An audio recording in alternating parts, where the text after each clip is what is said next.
Assalamualaikum warahmatullahi wabarakatuh. Perkenalkan, nama saya Vita Listiani, NIM 4011903 dari kelas ESK. Di sini saya akan menjelaskan materi terkait wan prestasi dalam kontrak dan akibatnya. Sebelum ke materi yang inti, alangkah baiknya kita mengetahui maksud dari wan prestasi. Wan prestasi adalah pelaksanaan perjanjian yang tidak tepat waktunya atau dilakukan tidak menurut selayaknya atau tidak dilaksanakan sama sekali. Secara umum, wan prestasi adalah suatu keadaan di mana seseorang debitur pada tahap sebelum perjanjian, pembentukan perjanjian maupun pelaksanaannya. Pada pasal 1313 KUH Perdata menyatakan perjanjian adalah suatu perbuatan dengan mana satu orang atau lebih mengikat dirinya terhadap satu orang lain atau lebih. Seseorang dapat dinyatakan wan prestasi. Wan prestasi disebabkan karena tidak terlaksananya kewajiban dalam perjanjian karena kesalahan debitur, baik karena kesengajaan atau kelalaian. Hak dan kewajiban timbul karena adanya perikatan dan perjanjian yang sah menurut pasal 1320 KUH Perdata. Pada kenyataannya, penyelesaian perkara ini diselesaikan melalui jalur hukum pidana, yakni tindak pidana penipuan, yang disebutkan pada pasal 374 KUH Perdata.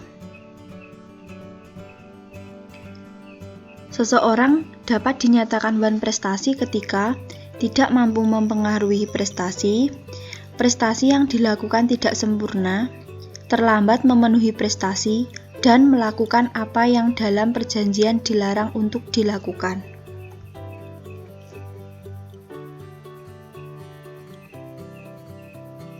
Solusi untuk mengatasi wan prestasi ada 3 macam, antara lain memberikan perlindungan bagi para pihak, terutama pihak yang dirugikan. Prinsip perlindungan merupakan prinsip yang sangat mendasar dalam hukum perjanjian. Yang kedua, kewajiban. Kewajiban melaksanakan somasi yang tercatat pada pasal 1238 KUH Perdata. Dan yang ketiga, kewajiban memutuskan perjanjian timbal balik lewat pengadilan yang tercantum pada pasal 1266 KUH Perdata, serta pembatasan untuk pemutusan perjanjian. Selanjutnya, bab mengenai tuntutan ganti rugi terhadap debitur. Ada 2 sebab timbulnya ganti rugi, yaitu ganti rugi karena wan prestasi dan perbuatan melawan hukum.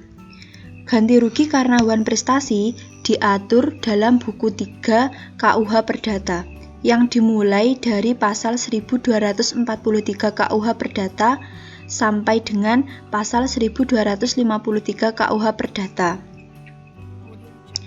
Sedangkan ganti rugi karena perbuatan melawan hukum diatur pada pasal 1365 KUH Perdata.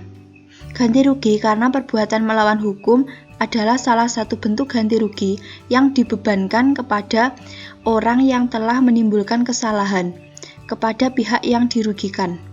Ganti rugi itu timbul karena adanya kesalahpahaman, bukan karena adanya perjanjian. Ganti rugi yang dapat dituntut oleh kreditur kepada debitur adalah kerugian yang telah dideritanya, yaitu berupa penggantian biaya-biaya dan kerugian.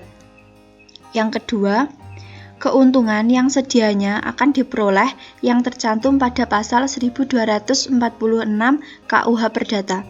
Ini ditunjukkan kepada bunga-bunga yang diartikan dengan biaya-biaya atau ongkos-ongkos, yaitu ongkos yang telah dikeluarkan kreditur untuk mengurus objek perjanjian.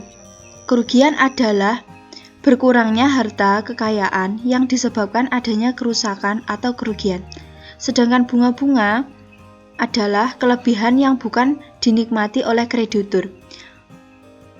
Penggantian biaya, kerugian, dan bunga itu harus merupakan akibat langsung dari wan prestasi dan dapat diduga untuk saat sebelum terjadinya perjanjian. Di dalam pasal 1249 KUH Perdata ditentukan bahwa penggantian kerugian yang disebabkan wan prestasi hanya ditentukan dalam bentuk uang. Namun, dalam perkembangan menurut para ahli dan jurisprudensi bahwa kerugian dapat dibedakan menjadi dua macam, yaitu ganti rugi material dan imaterial. Selanjutnya, mengenai pembatalan kontrak akibat wan prestasi. Pembatalan kontrak perjanjian dapat dilakukan apabila salah satu pihak tidak melaksanakan kewajibannya sesuai yang telah ditentukan di awal, serta melakukan wan prestasi. Maka pihak kedua dapat membatalkan perjanjian. Pihak kedua dapat memperkarakan wan prestasi di pengadilan. Apabila pihak kedua memperkarakan dan dinyatakan bersalah, maka pihak pertama wajib membayar biaya perkara. Beberapa hal yang dapat dilakukan oleh pihak kedua yang mendapatkan haknya antara lain meminta pihak pertama untuk membayar kerugian atau ganti rugi yang tercantum pada pasal 1243 KUH Perdata. Yang kedua, membatalkan perjanjian akibat pihak pertama tidak melakukan kewajibannya yang tercantum pada pasal 1265 KUH Perdata. Dan yang terakhir yaitu memperkarakan ke pengadilan dan pihak kedua wajib membayar perkaranya.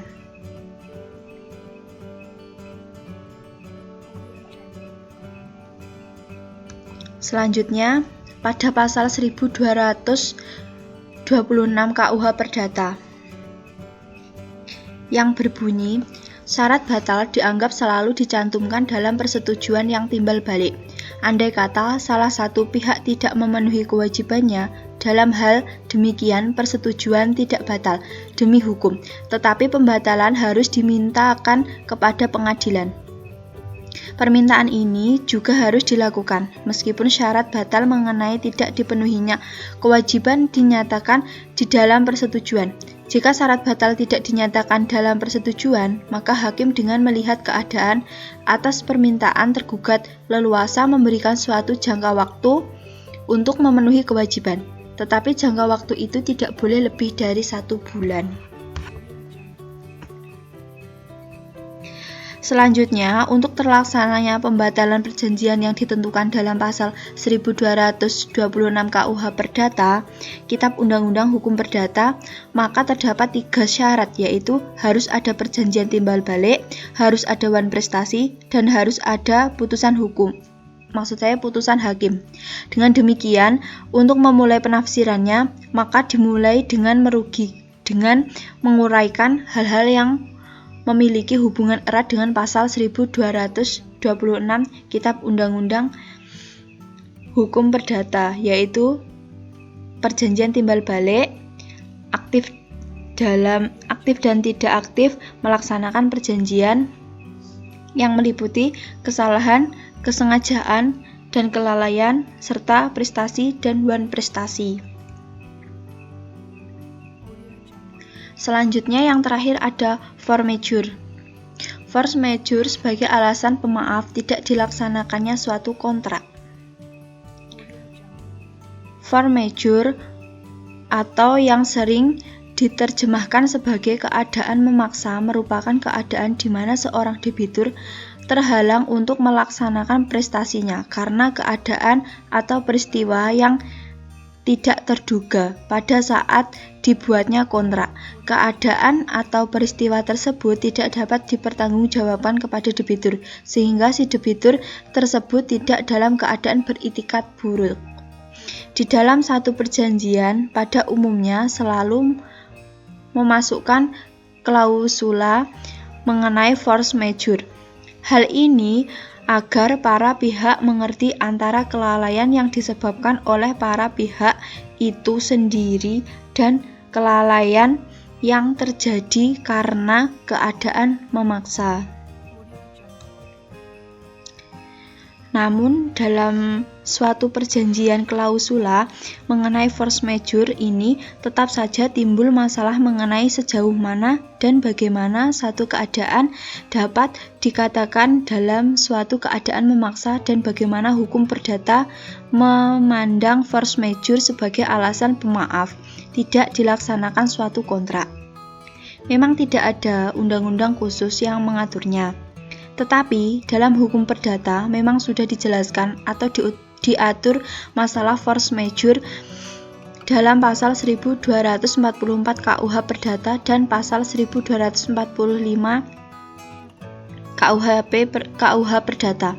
Pengaturan di dalam pasal 1245 KUH Perdata menyebutkan bahwa tidaklah biaya rugi dan bunga harus digantikan apabila lantaran keadaan memaksa atau lantaran suatu kejadian tak disengaja si berhutang berhalangan memberikan atau berbuat sesuatu yang diwajibkan atau lantaran hal-hal yang sama telah dilakukan perbuatan yang terlarang. Sekian presentasi dari saya. Apabila ada kurang lebihnya saya mohon maaf. Wassalamualaikum warahmatullahi wabarakatuh.